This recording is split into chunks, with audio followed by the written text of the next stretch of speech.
Hoje estamos iniciando mais um momento jurídico e trazendo um profissional já de grande prestígio no nosso meio, que ele atua especificamente na área criminal.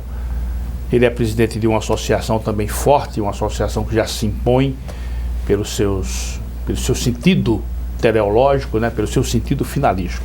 Estamos aqui com o nosso caríssimo Dr. Tiago Pinheiro, advogado, e com ele nós vamos conversar sobre diversos assuntos, sobre a associação e sobre a área criminal. Eu queria, Dr. Tiago, inicialmente te agradecer. Você prontamente atendeu a nossa convocação de bater esse papo. E agradeço em meu nome, como eu sempre costumo frisar, em meu nome, em nome dos nossos telespectadores, em nome da casa, da TV Mar, né? A sua gentileza em vir aqui bater esse papo comigo. Eu queria, de imediato, já deixar os nossos microfones e as câmeras franqueadas para você fazer uma primeira saudação aos nossos telespectadores que nos honram com as suas assistências. Por favor. Eu que agradeço, doutor Geraldo, em nome da Acrimal, que é uma entidade nova, surgida em 2013, mas que já tem ganhado aí no seio jurídico visibilidade, credibilidade, em razão dos seus trabalhos, não só em prol do associado, mas da comunidade jurídica como um todo. Então, em nome da Acrimal, desses advogados criminalistas que hoje eu represento, eu quero saudá-lo e agradecer imensamente pelo convite, porque para a Acrimal é uma oportunidade de mostrar as suas finalidades, a sua importância e, sobretudo, mostrar o trabalho que vem fazendo junto aos advogados criminalistas. Muito bem, Tiago, eu sou quem agradeço, né? Como já te falei, a sua gentileza de ter vindo aqui. Mas eu começo te perguntando para que os nossos telespectadores possam conhecer a sua caminhada, o seu percurso. Você formou-se na UFAL em que ano, Tiago? Eu me formei na UFAL em 2004. 2004. 1998 foi o colégio. O colégio. Você já tem 11 anos de estrada, então? 11 anos de advocacia. Exclusivamente na área criminal. Pois é, eu ia te perguntar, você atua só na área criminal? Na área criminal tive alguns processos isolados em outras áreas, até por necessidade de família mesmo, certo. Às vezes a família pede... Às vezes é um amigo, tal. E aí a gente assina a peça, faz uma coisa mais simples, mas a minha vocação e a minha especialidade é na área criminal. A sua área de proficiência é a área criminal, a área que eu abracei, que eu sou extremamente apaixonado e feliz, realizado por fazê-la por completo, e não pretendo largar não. Pretendo, daí diante, continuar minhas atividades laborais na área exclusivamente criminal. Eu quero aprofundar com você essa temática, mas antes eu quero te perguntar o seguinte, meu caríssimo Tiago, já na época de faculdade, já nos bancos da academia, né? Você teve essa atração pelo direito penal, como é que foi isso? Me permitiu, Geraldo, dizer o motivo, assim, claro. Eu acho que esse exemplo é simbólico. Claro. Foi na época de colégio ainda, eu contava aproximadamente com uns 14 anos, certo. E tive um entreveiro com um colega de sala. E nessa contenda, nessa briga, eu levei uma leve desvantagem. Certo. E ali eu disse, vou lhe pegar lá fora. Era uma frase comumente, claro, que os alunos... É um jargão. É um jargão escolar, né? Exatamente. E ali, quando eu disse isso, a professora estava presente e ouviu. E passado 2 semanas, esse colega voltou à sala de aula com um olho hematoma, roxo, escoriado. Sei. E ali eu, inocentemente, perguntei a ele, o que foi isso? Ele disse, não, alguém perguntou meu nome e já foi me desferindo o soco. E ali eu fiquei apreensivo, eu digo, não, vai sobrar para mim, porque eu jurei, eu prometi a vingança. E logo depois ele aparece machucado. É um forte indício que a gente chama. É um forte indício para se comprovar essa culpabilidade. E eu não estava errado, doutor Gerando. Deu 3 dias, sou chamado à direção, presto meus esclarecimentos iniciais ali, confirmo que realmente ameacei, disse que ia fazer, mas não fiz, e entreguei na mão do diretor o meu destino escolar, porque ali poderia ser uma suspensão, uma própria expulsão do aluno, né, para outro colégio. E você vir com a carga no outro colégio com o rótulo da expulsão, complica a sua vida escolar. E para minha sorte, doutor Geraldo, eu estava diante de um diretor de escola que aí, trazendo para o lado do judiciário, do juiz, da figura do juiz, era um diretor garantista, que ele não condenava, ou seja, por meros indícios, ainda que indícios fortes. E aí eu não sofri qualquer penalidade. E aquilo me marcou muito, doutor Gerônimo, porque ali poderia modificar o rumo da minha vida. Sem dúvida, sem dúvida. E hoje no processo penal eu vejo que muitos casos, quando se deparam diante de um juiz com um perfil ou garantista ou mais linha dura, que se condena por indícios, essa trajetória na vida de um cidadão acusado de um processo criminal pode efetivamente se modificar. E na qualidade de defesa, de advogado criminalista, eu presto um papel colocando no lugar daquele cidadão acusado. Se há efetivamente provas robustas, o advogado não há de estar pedindo absolvição por pedir. Ele pede uma diminuição de pena. Mas não é raro os casos em que o réu efetivamente não praticou o delito que está sendo a ele. Eu quero aprofundar com você essa temática mais adiante, mas me diga uma coisa.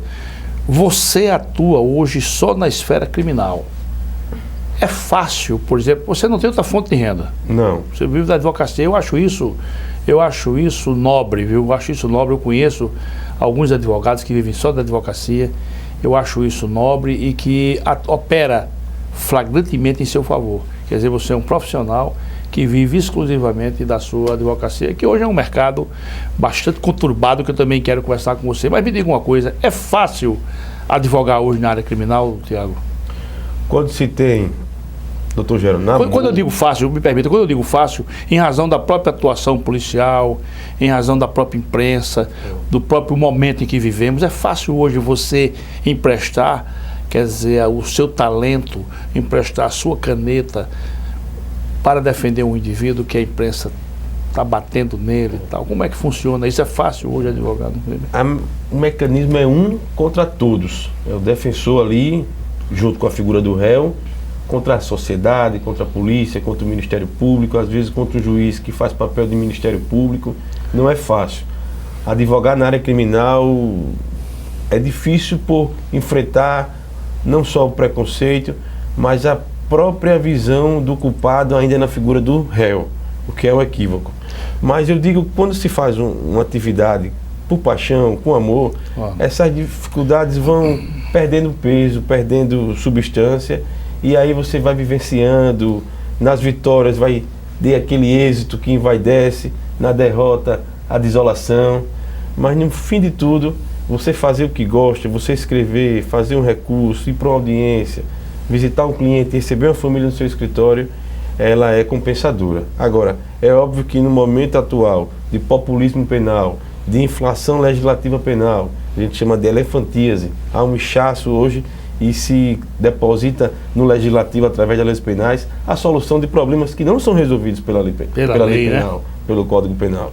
Não adianta você fazer um discurso populista, como plataforma política, muitas vezes, do medo, para enganar a população a dizer: vamos aumentar a pena tal, vamos endurecer o crime hediondo, como se isso fosse significar a redução da violência. E você Tiago, já pegando essa vertente sua de informação, você acha que o advogado hoje que atua na área criminal, como você e tantos outros, eles são olhados de certa forma de soslaio pela sociedade, com certa prevenção? Um olhar de esguilha, é o famoso olhar de banda, né?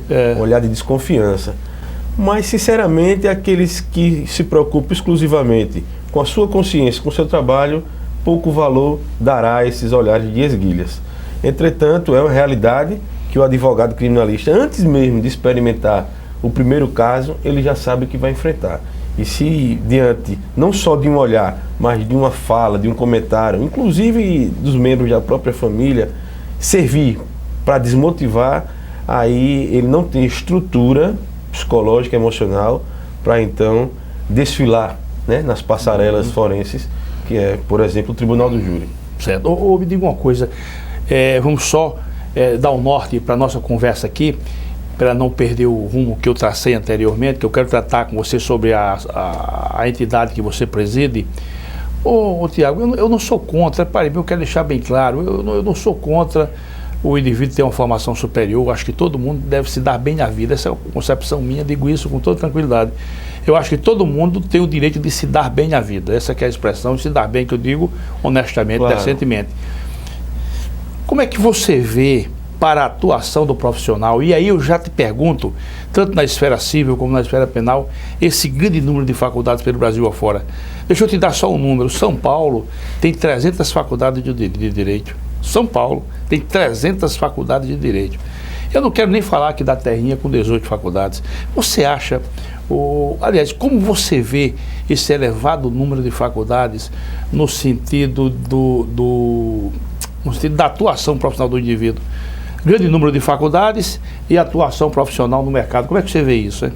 Eu vejo com preocupação, uma vez que essa proliferação de faculdades termina baixando o nível. O vestibular hoje já não existe em algumas faculdades particulares, é apenas o contrato de matrícula e, por sua vez, vai formar profissionais que podem trazer algum prejuízo à própria coletividade, à própria comunidade.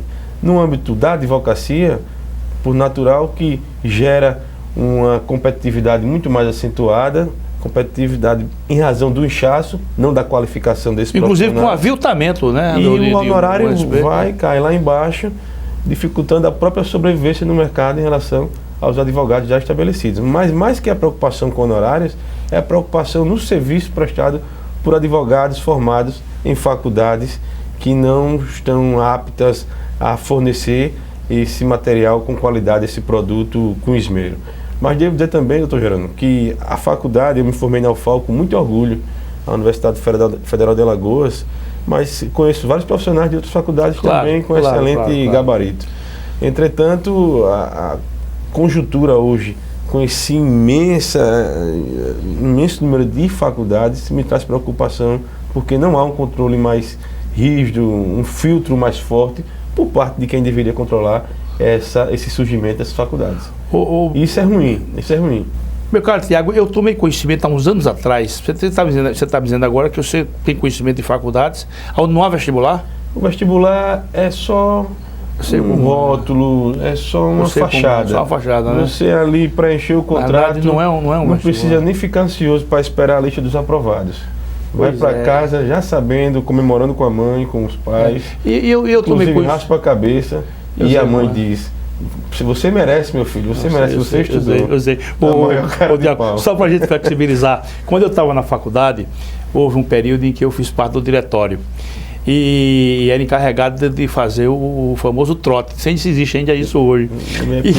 E no dado vestibular, eu nunca esqueço disso. Apareceu um senhor lá com um filho que tinha sido aprovado. Eu não conheço, não sei mais quem é esse garoto. E esse senhor também não sei mais quem é.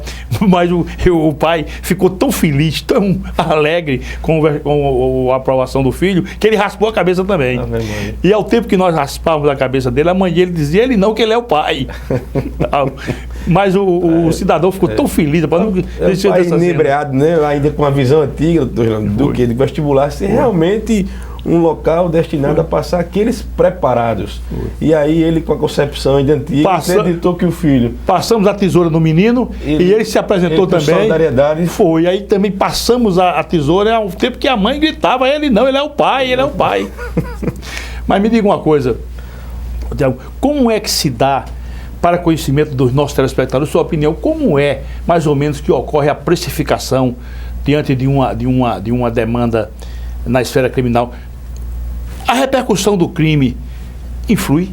Influi, tanto para valorar, majorar os honorários fixados, propostos, como também para diminuir, doutor Gerando.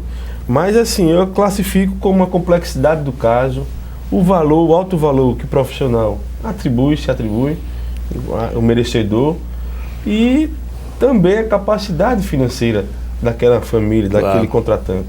Esse trinômio é a referência, a base para que o advogado daí possa propor um contrato de honorário condizente com o trabalho dele. Agora, um caso de repercussão para o criminalista, muitas vezes é importante, porque são nesses casos que a sociedade conhece, são nesses casos que o advogado criminalista é apresentado à comunidade.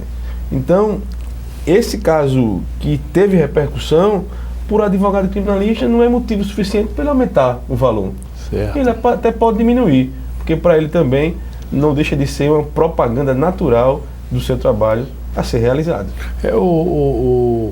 Tiago, eu sei que você tem patrocinado como assistente de acusação, já vi em alguns casos rumorosos, né? Eu vou aqui, não vou ser deselegante, tenho certeza, mas eu sei que você foi, nesse caso, você foi advogado era até um policial, pai daquela moça Eloá, né? Exatamente. Eloá, não é isso? Lá de São Paulo e tal. Eu atuei lá como assistente de acusação. Você foi a São Paulo, né? Fui a São Paulo, participei de julgamento. Qual foi o ano aquilo ali? 2012, fevereiro. Foram 5 dias intensos de julgamento. E eu pude ver uma coisa, doutor Gerando lá, que a diferença do nível do Ministério Público de lá para o daqui do Nordeste, para o daqui de Alagoas, eu posso dizer, até afirmar, é inferior. Nós temos um excelente quadro de promotores, de advogados, de juízes, de modo que eu trouxe comigo essa impressão. Eu inclusive, só para conhecimento, eu liguei a televisão uma certa feita naqueles dias, você estava dando uma entrevista na Bandeirantes. Foi, eu tive a oportunidade naquele fórum lá da Barra Funda, não foi? Exatamente, Santo André, né? E teve entrevista no Fantástico, no Nacional. Profissionalmente foi muito bom para mim participar daquele julgamento. Mas eu trouxe essa impressão de que a cultura de valorizar o estado de São Paulo, o Sul, Sudeste, como referência no mundo jurídico... Aquele cidadão está liberado? Olha, o Lindenberg está condenado, cumprindo pena. Sim, o Lindenberg, o rapaz, né?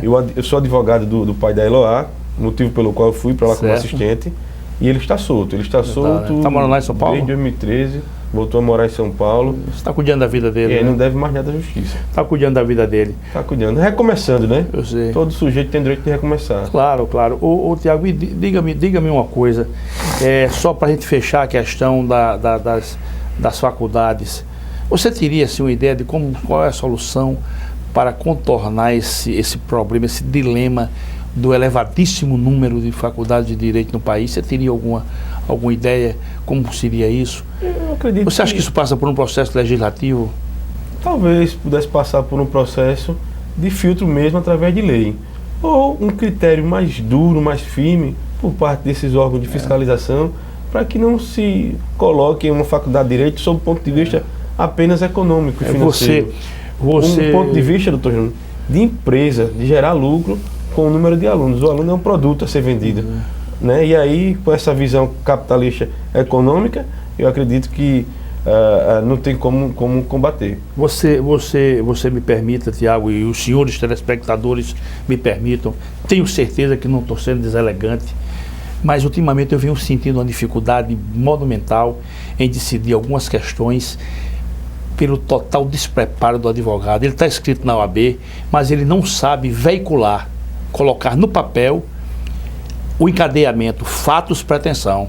Ou seja, o cliente leva um fato, uma situação fática, aquilo ali ele tem que transformar numa linha de argumentação e evidentemente, com recepção no nosso sistema de direito positivo, essa dificuldade enorme. Só para você ter ideia, agora mesmo, coisa recente, o advogado, ele narrou uma questão de lesão subjetiva dentro de um quadro geral, mas quando chegou nos pedidos ele esqueceu, simplesmente esqueceu, não pediu. A outra parte foi logo, disse, ele nem pediu, doutor. É constrangedor para o advogado. Incomoda. É constrangedor. Mas me diga uma coisa, o Tiago, o que vem a ser, alguns telespectadores não conhecem, é uma associação que eu sei que é forte. Eu sei que é forte porque eu me lembro de um caso, de um episódio de um agente penitenciário com um associado de vocês e ele comeu os diabos. Eu sei que ele comeu os diabos. Então eu pergunto, o que vem a ser a Acrimal? Para que os nossos telespectadores venham a saber o que é essa entidade. A Acrimal é um desejo antigo dos advogados criminalistas em fazer uma associação e por ela ser representado.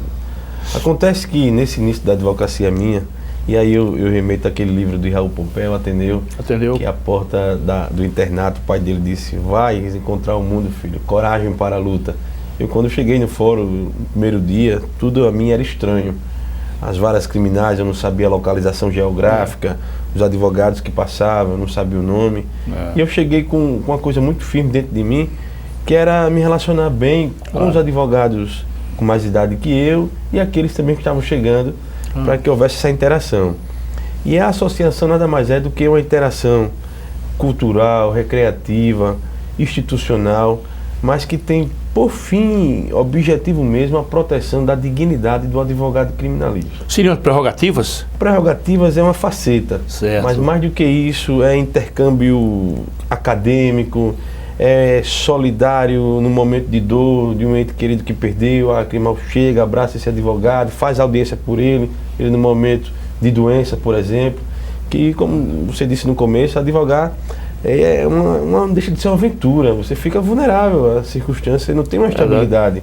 Então a associação ela vem para tentar unir uma classe que se conhecia, muitos deles sequer se cumprimentavam, e hoje não. Hoje a gente tem um grupo coeso, substancial, onde todos se conhecem, se ajudam, e qualquer problema que acontecer com um daqueles membros, então a associação, por uma voz única, uma voz institucional, ela vai aí, recebe essa demanda e aí ela segue a tentar resolver, solucionar. A Acrimal é de quando? Ela foi criada quando? Ela criou-se em 2013, fevereiro. Fevereiro, né? Com regimento? Com regimento, estatuto. E a primeira posse foi agora em 2014, e de modo que são 2 anos o mandato. Renovável? Renovável, mas eu hoje, representando a Acrimal na qualidade de presidente, disse isso no meu discurso, que não vou para a reeleição. Eu sou contra a reeleição, mas regimentalmente há uma previsão para isso. E agora em 2017, abril, termina o meu mandato, e aí a gente vai fazer uma nova eleição. Na verdade, no meu caso, doutor Geraldo, até por essa concepção minha, quando eu cheguei no primeiro dia no fórum, de tentar fazer amizade, nutrir bons relacionamentos, eu não passei por uma eleição. Eu fui, aclamado, com a graça dos meus membros, dos meus associados, aclamado como presidente e fundador da entidade, e isso naturalmente me enche de felicidade, mas também com responsabilidade de fazer a contento, de representar bem, com coragem, com altivez, também com habilidade com as instituições, para que os advogados criminalistas hoje vejam que há uma instituição forte a lhe defender quando precisar. Tiago, no regimento interno de vocês, que é a Constituição da Associação, vocês têm lá, deve ter um capítulo que trata dos deveres dos advogados e direitos e tal dos associados, né? Dos deveres dos associados, qual que você realça como assim de maior nobreza dos deveres dos associados de Acrimal? Preservar a dignidade do nome Advocacia Criminal. Ser um advogado ético, diligente, estudioso, técnico, e que ele não alame o nome da profissão, a especialidade do direito à advocacia criminal, porque se do outro lado nós enfrentamos toda a sorte de olhares de esguilha, com um advogado contribuindo para isso, toda uma classe ela então é enlamada. E de modo que esse dever de dignidade, de manter a dignidade da profissão que ele abraçou, que ele exerce, isso para mim é o maior dever daquele associado. Tiago, eu vou ser muito franco com você, eu acho que no atuar na esfera criminal o advogado fica muito vulnerável.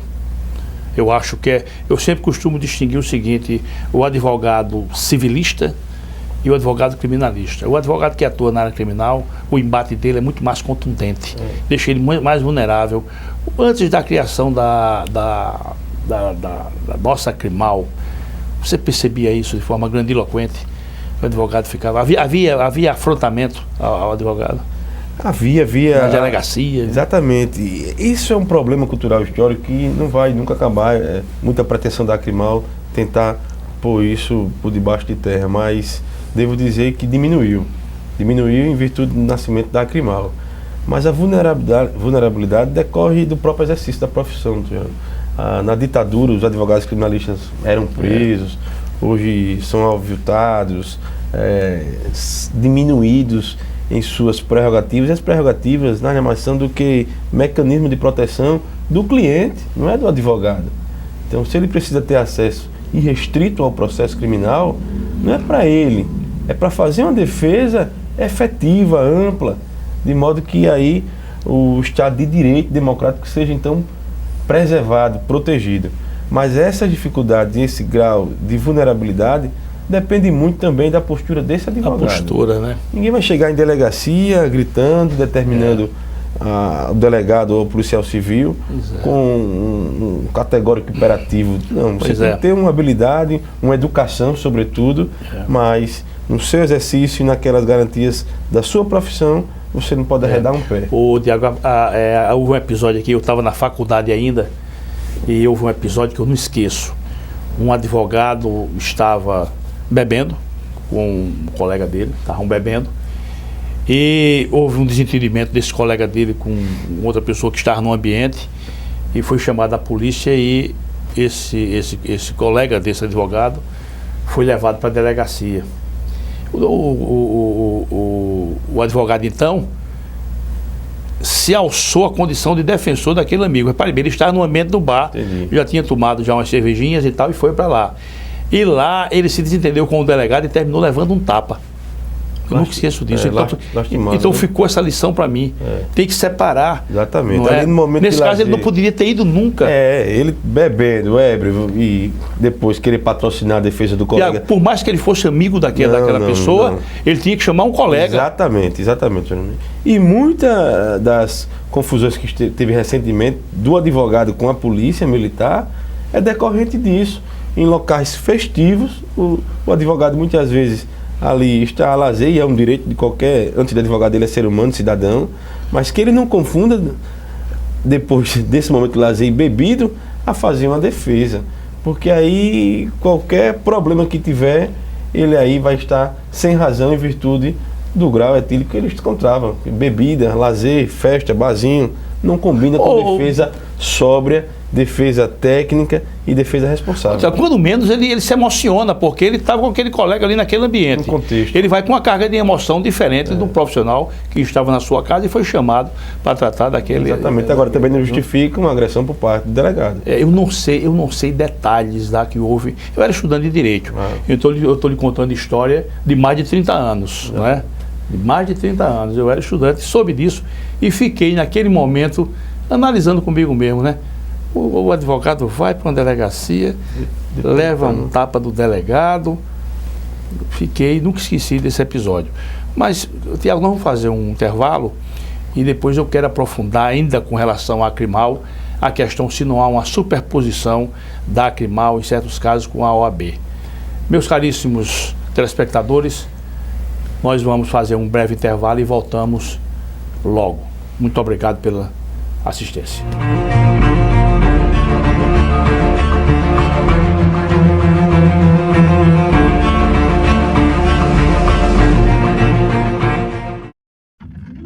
A CL Investimentos é uma empresa que trabalha com imóveis próprios. Quando precisar locar ou comprar um imóvel, procure a CL Investimentos. Aqui só locamos e vendemos imóveis próprios. Por isso damos garantia de um investimento seguro.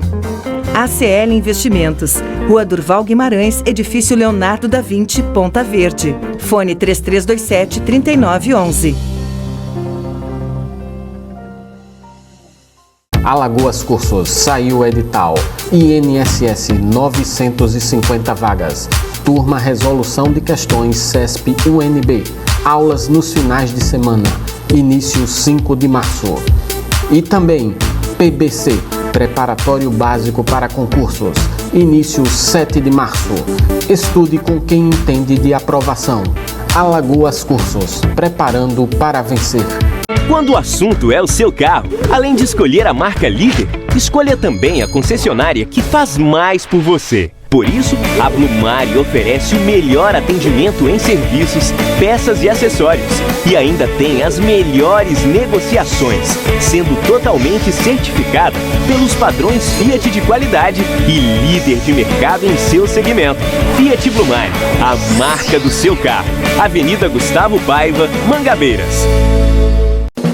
O filé do Zezé é a melhor opção. Temos um cardápio variado de churrasco e comida caseira. Churrasco de picanha preparados de um jeito todo especial. Zezé em Casa, 3313-4004. Antes de curtir o verão, passe no O Borrachão e aproveite estas ofertas. Caixa térmica Mor, 34 litros, apenas R$ 79,90 à vista. Churrasqueira elétrica Fischer, por R$ 109,90. Tenda 3x3, por apenas R$ 149,90 à vista. E que tal equipar o seu carro para o carnaval? Caixa de som 12 polegadas, R$ 740 em 12 vezes nos cartões. É verão e as ofertas estão aqui no O Borrachão. O Borrachão, o Nordeste compra aqui.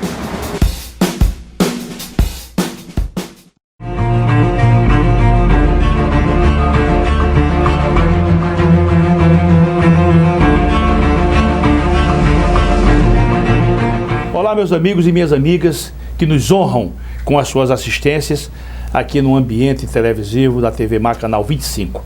Eu agradeço e tenho andado por aí, tenho recebido muitas informações e até parabéns, congratulações pelo nosso programa, que começou de forma despretensiosa, apenas como uma sequência,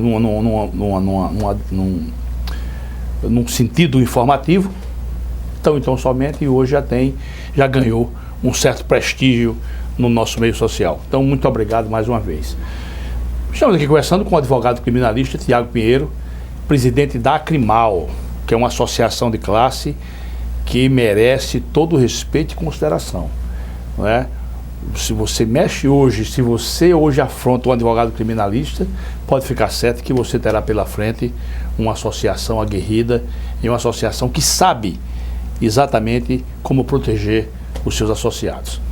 Mas me diga uma coisa, Tiago, antes da gente evoluir nessa temática, você está à frente da Acrimal há quanto tempo? Você não está há 2 anos ainda, né? Não, quase 2 anos. Quase 2 anos. Quais são as conquistas da Acrimal? Você pode indicar alguma conquista da Acrimal? Tivemos, graças a muitas conquistas. A nível de curso, fizemos um de oratória para o Tribunal do Júri, seminários jurídicos com membros de Acrimal e palestrantes também de fora. Fizemos recentemente uma homenagem a 2 advogados criminalistas que já marcaram época aqui no estado e que não mais advogam.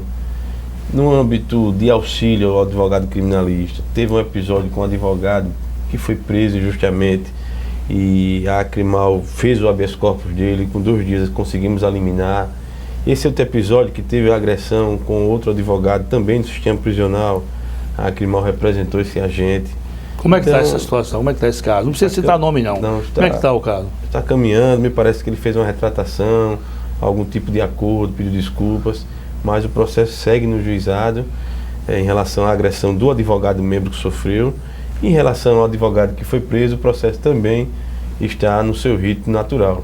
Mas o habeas corpus foi deferido a liminar, foi confirmado o mérito.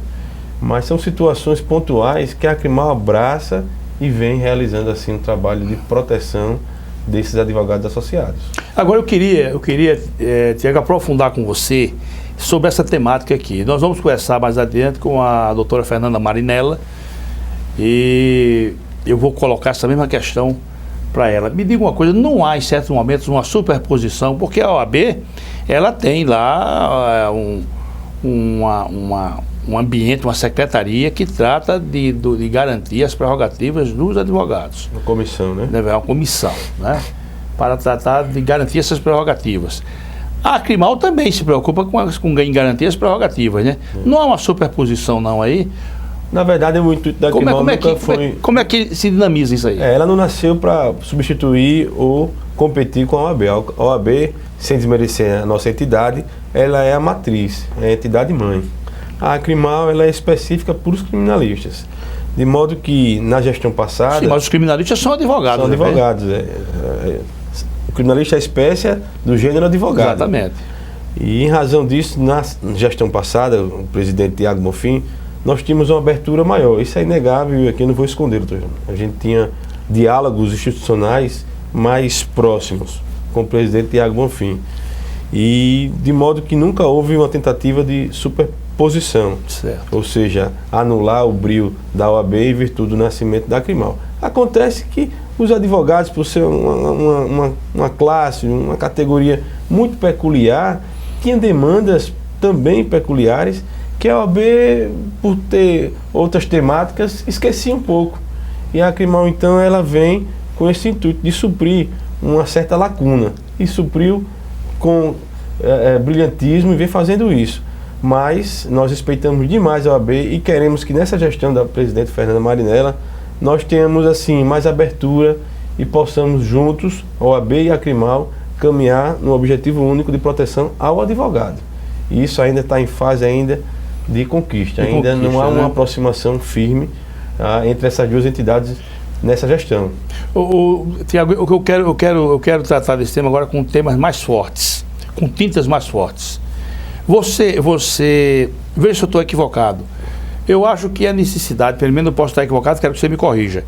Eu acho que o nascimento da Acrimal teve motivação numa certa debilidade da OAB em garantir as prerrogativas de certos advogados ou de advogados criminalistas. Que historicamente, doutor Jerônimo, historicamente, eu não vou dizer a gestão A ou B, certo. Porque se a Acrimal é um desejo de 10 anos atrás, ou até mais, antes mesmo de eu advogar, já se falava numa associação para a representação dos advogados criminalistas, eu não posso depositar na conta da gestão passada ou dessa a necessidade de surgir a Acrimal em virtude de uma omissão institucional da OAB. Então é um desejo antigo, porque ela não atende somente às prerrogativas. É, na verdade, um objetivo também de recreação, de união, de solidariedade entre aqueles membros, entre aqueles advogados que sofrem, mas também que vivem, que vibram, que estão enlutados, mas que ficam felizes com o êxito do júri. Então, se fala de advocacia, muitas vezes se fala de agrura, de dificuldade. Não, a advocacia é uma paixão, é uma arte. Quem vive a advocacia intensamente, depende dela exclusivamente como meio de vida, como profissão, sabe o que eu estou dizendo. É felicidade também. Então, a Acrimal nasce também desses outros propósitos. Daí porque não há como razão exclusiva uma omissão da OAB para o surgimento da Acrimal.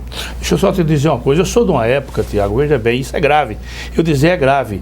Se um dia eu for colocar no papel essas experiências minhas, eu vou ter muita coisa a que dizer. Eu sou de uma época, acredito que eu estou lhe dizendo, e os senhores telespectadores, eu sou de uma época onde o advogado, ele tinha receio de atender, de comparecer a uma delegacia à noite, eram certas delegacias à noite, porque ele corria um altíssimo risco de ser afrontado.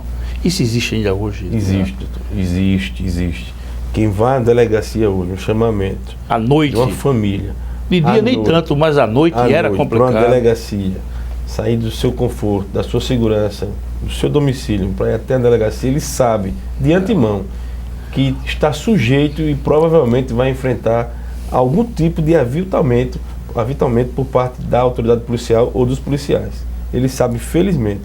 Então ele vai já com o espírito amadurecido para enfrentar essa situação. Ele tem que ir preparado, né? Tem que ir preparado emocionalmente, que ele sabe o que vai enfrentar. Não digo risco à integridade física dele, mas o risco à dignidade profissional daquele advogado. Ele sabe o que vai enfrentar. Então ele tem que ir com certa habilidade, certa segurança psíquica forte para fazer o trabalho dele, acompanhar o cliente dele se estiver sendo ouvido, vê-lo no cárcere, passar um conforto a ele e uma ideia de que ele tem advogado e vai trabalhar por ele, para que ele não saia de lá mais do que desmoralizado, porque ele não conseguiu atender ao anseio da família e dele enquanto profissional, mas que ele não saia de lá triste, cabisbaixo e volte para casa se sentindo derrotado.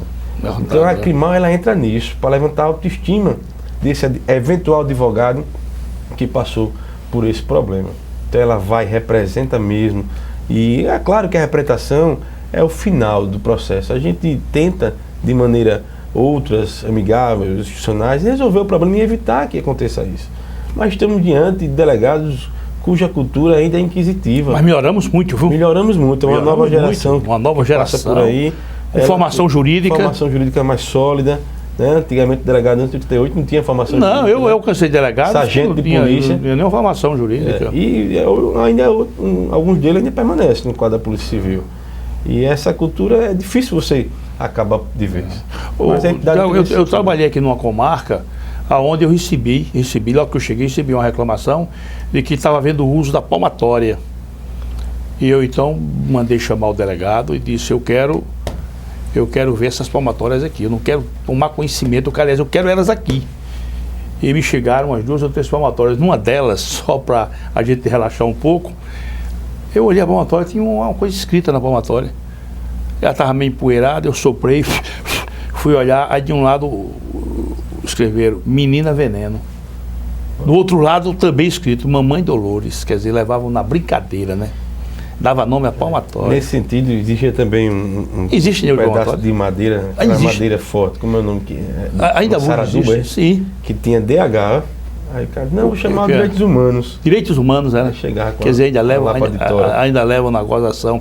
Havia também, só pra gente, se a possibilidade de acontecer isso hoje, havia o seguinte: o indivíduo era preso na Ponta Grossa.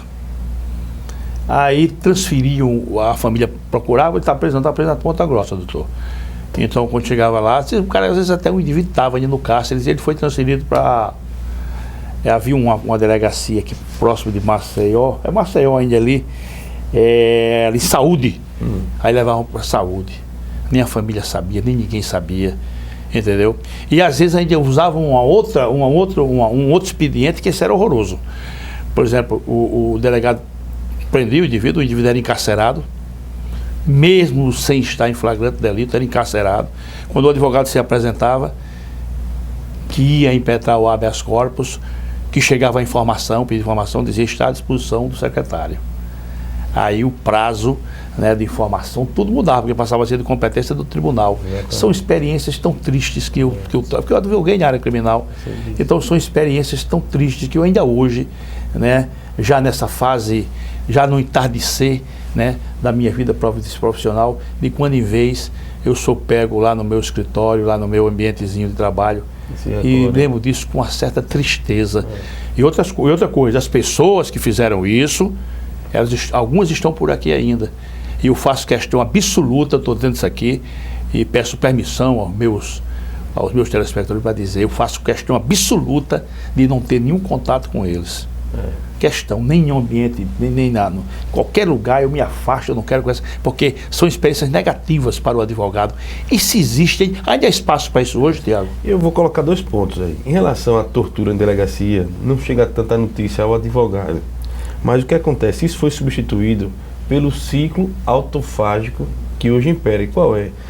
Quer se combater o crime contra o criminoso praticando outro crime. Então é um ciclo autodestrutivo e que não resolve. Então a tortura, ela foi transferida para as ruas sob o rótulo de troca de tiros. Mas não houve um recrudescimento pela parte da criminalidade, não? Não houve um recrudescimento? Por exemplo, eu vou usar uma expressão, você vai entender, e se eu for muito contundente na expressão, você me corrija. O delinquente também não se tornou mais violento, não? Mais suicida, né? Sim. É verdade também. Isso aí existe. E a polícia não tem que reagir? Reagir está dentro da legalidade. Uma legítima defesa, estrito cumprimento do dever legal. O que eu estou dizendo são as execuções paralelas à legalidade que existem. Os advogados sabem porque tomam conhecimento diariamente sobre isso, praticada sob o argumento de legítima defesa. Isso está sendo denunciado? Está sendo denunciado. Há vários casos relatados por famílias aos advogados. Eles estão levando aos órgãos de fiscalização, de corregedoria e, inclusive, o Ministério Público para processar e apurar. O que acontece? Troca de tiro. Por que não se faz perícia? Porque se para no local e vê se aquele que morreu, aqueles que morreram, tinham um resquício de pólvora nas mãos. Como foi o contexto das trocas de munições, de balas? Recentemente foram mortos 2 jovens num bairro popular aqui e um pedreiro. Estou sabendo disso aí. E disseram que foi troca de tiros e os jovens eram doentes mentais, com idades inclusive de 10 anos. Eles possuíam biologicamente, salvo engano, 18, 19, e a idade mental dele era 10, 9. Aonde se existe troca de tiros aí, Tiago, aquilo ali não está afeto à atuação da Crimal. A Crimal não se envolve naquilo ali. Não, ela não adianta esse passo e vai cuidar disso, não. Não vai cuidar disso, enquanto advogado. E como é que está direitos humanos nisso aí? Direitos humanos, muita entrevista na OAB e tal, mas eu não sei se efetivamente está a tomar algum tipo de solução. A minha preocupação é dizer isso. A tortura em delegacia, talvez do século passado, foi transferida para as ruas. Muitas vezes a troca de tiros, a polícia tem que ser firme e reagir à altura. É claro que você não vai querer um policial morto, claro, mas há também esses excessos nas trocas de tiros. E outro ponto que você tratou foi justamente da dificuldade sua enfrentada enquanto advogado. E aí hoje, qual a dificuldade que o criminalista, e só para exemplificar, 17ª vara é uma vara polêmica, de cobrar até crime organizado, merece todo o respeito. É uma vara de endurecimento. Endurecimento. Agora, veja, esse endurecimento não pode se estender ao advogado no que toca ao acesso ao processo. Está vendo isso aí? Você acredita que hoje, eu digo hoje, em 2016, um advogado com procuração nos autos, ele só tem acesso, em determinados casos, à decisão que decretou a prisão do cliente dele. Ele não tem acesso ao depoimento que alimentou essa decisão. de prisão preventiva, ele não tem acesso ao inquérito policial que foi feito. Sob que argumento? Que vai atrapalhar as investigações em andamento. Ou seja, não foram cumpridas todas as prisões. Isso afronta princípio constitucional. Isso é de uma teratologia, de um absurdo, que mereceu um mandado de segurança criminal por parte da entidade. Pedimos uma reunião recentemente com o presidente do Tribunal de Justiça para que a gente não esgote todos os meios correcionais e tente, através dele, que é um presidente cuja diplomacia é reconhecida, intervir nesse problema e tente resolver e dar acesso integral. Mas o tribunal tem respondido? O tribunal respondeu de maneira muito, muito cortês e efetiva e já está a marcar uma grande reunião. Porque essa história de dizer que o advogado tudo é representação, eu vou representar juiz A, juiz B, mas sim, vai resolver o problema ou só vai mostrar um pouquinho da força que você tem, quer expor, né? Então a situação da Acrimar, ela tem que ter esse entendimento para resolver o problema. Agora, claro, se for necessário, a gente faz apresentações. Então, é o absurdo que a gente vive hoje. A negativa de acesso integral aos autos, alguns, sob o argumento de que ainda está em andamento as diligências. Claro, aquelas em andamento, elas ficam em andamento para não prejudicar o sucesso das investigações. Mas o que foi materializado dentro do caderno processual, isso, sob hipótese alguma, deve ser negado ao advogado criminalista. Claro, eu tenho esse mesmo entendimento seu, se você quer saber. Agora, me diga uma coisa. Você não acha que, deixa eu colocar isso com muito cuidado, você não acha que a imprensa especializada, ela, eventualmente, ela contribui de forma omissa, não, para que o deslinde de uma tipicidade delitiva demore? Você não acha, por exemplo, porque a imprensa, através dos seus jornalistas especializados, tem às vezes mais elementos de que a própria polícia judiciária. Você não acha? Ou então, às vezes, negligencia, ou aconteceu um fato e depois ninguém trata mais desse assunto, cai naquele esquecimento geral. Você não acha que a imprensa poderia dar uma contribuição maior, não, no combate à criminalidade? Exatamente. A imprensa tem bons investigadores que trabalham até mais motivados do que a própria polícia judiciária. De modo que ela seleciona alguns casos penais que ela quer repercutir, insiste semanalmente, daí indiretamente cobra todas as autoridades presentes envolvidas naquele episódio a dar uma solução ou a merecer uma agilidade na apuração daquele crime. Eu vou te dar um exemplo, Tiago. Aquele caso daquela estudante de psicologia que apareceu morta, que foi envolvido um casal bastante jovem ainda, e que ficou aquilo ali, hein? Você está sabendo, não, Aquele processo envolveu um casal jovem de Rio Largo. De Rio Largo, é. Ela era estudante, salvo engano, de nutrição, né? E quem ficou aquilo ali? Me parece que a acusada está solta. O processo não foi julgado ainda. O esposo dela? O esposo dela me parece que foi impronunciado, ou seja, foi excluído do processo e ela está aguardando julgamento. Essa acusada do crime. Você não vê, eu não vi a imprensa publicar nada nesse sentido, parou. Vem outra demanda mais interessante mediaticamente que economicamente, e ela então parte para outra demanda. Pois essa coisa aí que a gente precisa. Eu acho que a Acrimar precisa ter uma interação também muito próxima com a imprensa, o meio de comunicação. Mas, Tiago, veja bem, como você vê hoje, eu estou te perguntando isso com muita tranquilidade, com muita franqueza, porque eu sou uma pessoa profundamente envolvida com a minha profissão. Sabe? Eu tenho um profundo envolvimento com a minha profissão. Eu fui advogado e depois ingressei na magistratura e tenho um envolvimento profundo. Como você vê hoje o nível da magistratura do nosso Estado? Como é que você vê hoje? Temos bons juízes? É uma magistratura de ponta no nosso país? O juiz, para ser respeitado, na minha visão, ele precisa ser respeitável. Certo. Ele, por julgar um semelhante, por responsabilizar um semelhante, a sua responsabilidade deve ser ainda mais rigorosa. Isso é o que prevê a lei, até referente ao magistrado. Isso não precisa nem dizer, né? O cara é uma autoridade, tem que se... É como a mulher de César, não tem só que ser decente, tem também que se conduzir decentemente. Mas como você vê o nível da magistratura, eu digo o nível sobre o aspecto intelectual. Os novos concursos do Tribunal de Justiça têm trazido ao meu judiciário penal bons juízes, tecnicamente, bons juízes, excelentes juízes, em termos de decisão, de qualidade, de substância mesmo da própria decisão. Agora, o judiciário enfrenta graves problemas, né? A morosidade não é decorrente somente do juiz. Muitas vezes se pede pressa, celeridade no processo penal E o processo penal, naquele caso, precisa de cautela, mas a cautela nem sempre é fruto da reflexão madura. Muitas vezes é fruto mesmo da morosidade, da preguiça, da falta de interesse, mas o judiciário hoje tem uma demanda violenta. Tiago, você fala indolência do magistrado? Não, veja, muitas vezes a cautela no processo penal faz ele demorar e não corresponder aos anseios da população, ou seja, quer celeridade. Eu digo no processo penal. E o processo penal precisa de cautela. Muitas vezes essa demora é fruto de uma reflexão mais madura para terminar as diligências, ouvir testemunhas e não se julgar apressadamente. Porque aí é um risco, né, para a democracia. Claro. Agora, outras vezes pontuais, essa demora não é fruto de reflexão. É fruto de uma indolência, de uma morosidade pessoal do magistrado. Mas o que eu quero dizer é que o judiciário, enquanto órgão, enfrenta problemas porque a demanda aumentou substancialmente. Pelo amor de Deus. A quantidade de serventuários de juízes anda a passo de tartaruga, e aí a população cobra muitas vezes justamente uma celeridade que aquele juiz, eu digo que é, vamos dizer assim, o presidente do cartório, o chefe, o que vai julgar, não tem como corresponder. Então é um problema, às vezes, institucional. E mais, quanto tempo os juízes perdem fazendo relatórios ao CNJ, né? Isso tornou não um juiz de julgar os casos, mas o juiz de gerir administrativamente a vara. O CNJ impõe metas, às vezes, que você sabe que são irrealizáveis. Como cumprir? E aí vem a depressão do magistrado. Hoje pouca gente toca nisso, né? Entra os remédios, o álcool, para o magistrado fugir um pouco daquilo. Hoje, desses 10 anos, doutor, 11 anos advogando, eu posso dizer que os magistrados recebiam a gente com mais simpatia. Não o advogado porque havia algum problema, mas a gente sentia nele uma certa satisfação, uma certa tranquilidade no trabalho funcional. Hoje a gente olha para o magistrado e vê ele sobrecarregado, pressionado, e atendo advogado já... Isso é verdade.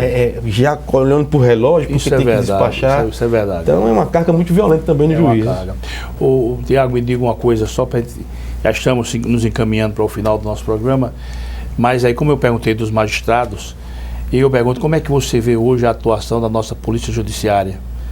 Falta estrutura demais. Falta estrutura também. O criminalista deita e rola quando pega um inquérito mal feito. Porque não é um inquérito mal feito por erro de não é um material humano, né? Não é um material humano. O material humano é bom, né? O material humano é bom, é qualificado. Mas o inquérito ele depende de várias perícias, de várias diligências. E muitas vezes tem um prazo de 10 dias quando o cidadão está preso lá, o investigado, e ele tem que concluir, tem que remeter, sob pena de relaxar a prisão. Então, os órgãos que trabalham de maneira a auxiliar a polícia judiciária não funciona, é exemplo do Instituto de Criminalista, e o delegado envia sem aqueles dados elementares importantes para a conclusão da investigação bem feita. Tem um advogado aí, doutor Júnior, ele deita e rola e quer Tiago, eu posso dizer, você de cadeira. Eu acho que dos estados da federação, talvez no máximo 3 estejam atuando nessa área de forma irrepreensível. Todos os outros são carentes. Se você for aqui para o norte e nordeste, eu estive com o diretor do Instituto de Criminalística do Ceará, né? Também ele dizia coisas, também carência total.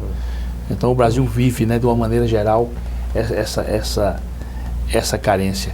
Não está equipado suficientemente para enfrentar a criminalidade. O Tiago, me diga uma coisa, e quais são as perspectivas futuras na profissão criminal e profissão e atividade do advogado criminalista? Como é que você vê lá o horizonte? Você vê ele claro ou vê ele turbulento? Como é que você vê? Eu vejo ele um pouco embaçado, em virtude de alguns exemplos de que vale a pena mais o fim do que o meio. O fim, condenação, do que o meio, garantia. Quando se prioriza essa finalidade simplesmente de condenação, sem que antes essas regras sejam respeitadas, está usando o utilitarismo penal, o eficientismo penal. O que vale é julgar ligeiro, rapidamente, ainda que sob violações de graves normas constitucionais. Então, a minha preocupação é essa, que a gente mantenha a serenidade enquanto partícipes desse grande mundo que é o mundo jurídico penal, olhares vigilantes sobre a nossa Constituição, para que os delitos sejam sim apurados, sejam processados, condenados, culpados e cumprindo pena, mas que antes de tudo se respeite aquilo que a gente jurou quando foi advogado, que é a nossa Constituição. Tiago, rapidamente, nosso Código Penal é de 41, passou a vigir em 41. Código de Processo Penal 41 também. Como é que você vê a legislação nossa hoje? Ela hoje está em harmonia com a nossa realidade social? Precisa haver uma... Nós temos um Código Penal aí, está não sei quantos anos. Exatamente. E não é sancionado, não é nada. Como é que você vê hoje a legislação? Um projeto do Código de Processo Penal novo, que fica engavetado no Senado Federal, Código Penal da mesma forma. Esses de 1940, sob o viés ainda fascista, eles não foram modificados, porque não adianta essas emendas, as reformas pontuais. Não vai resolver a substância, o espírito do Código. Os chamados remendões. Esses remendões são obras de parlamentares que... Você acha que é deficiente a nossa legislação, precisa melhorar? É deficiente e não é condizente com a Constituição Federal. Constituição de 88, a lei de 40... passou a vigir em 41, né? Tem que ter uma adaptação. E essa adaptação só é feita através de novas reformas, agora não pontuais, mas globais. Eu sei como é. Código novo, então, legislação nova. Novo, exatamente. E eu fico tranquilo para dizer isso, eu gostei de dizer essa frase. Havia um grande jurista chamado Niceto Alcalá Zamora e Castilho. Ele é espanhol, mas na época do Franco ele veio aqui para a Venezuela, veio para o país da Venezuela. E ele dizia o seguinte, que numa reforma, né? Ele comparava uma reforma de um código, a edição de um código novo, a uma construção onde você derrubava uma construção já existente para edificar outra. Então ele dizia, por mais que você destrua aquela edificação já existente, dessa destruição você vai sempre aproveitar materiais para usar na construção nova. Então, eu quero deixá-lo rapidamente para você se despedir dos nossos telespectadores e deixar uma mensagem aí para os seus liderados lá da Acrimal. Eu agradeço a oportunidade imensamente de participar no programa e devo dizer aos membros de Acrimal que vamos respirar um futuro melhor na advocacia criminal. A Acrimal nasce para isso também. Aos brasileiros alagoanos, dentro desse cenário político, esperança, otimismo. De tudo que aconteceu, deve surgir algo bom disso tudo. E me colocar à disposição do seu programa, da sua pessoa, que considero um grande amigo, um grande magistrado. Obrigado. E que receba meus abraços aqui nessa oportunidade. Obrigado. Tiago, nós só quem agradecemos a sua presença. Muito obrigado e você virá mais vezes. Obrigado. Meus caríssimos telespectadores, agradeço sempre agradecido pela honrosa audiência dos senhores e das senhoras. Até o próximo programa, se Deus quiser.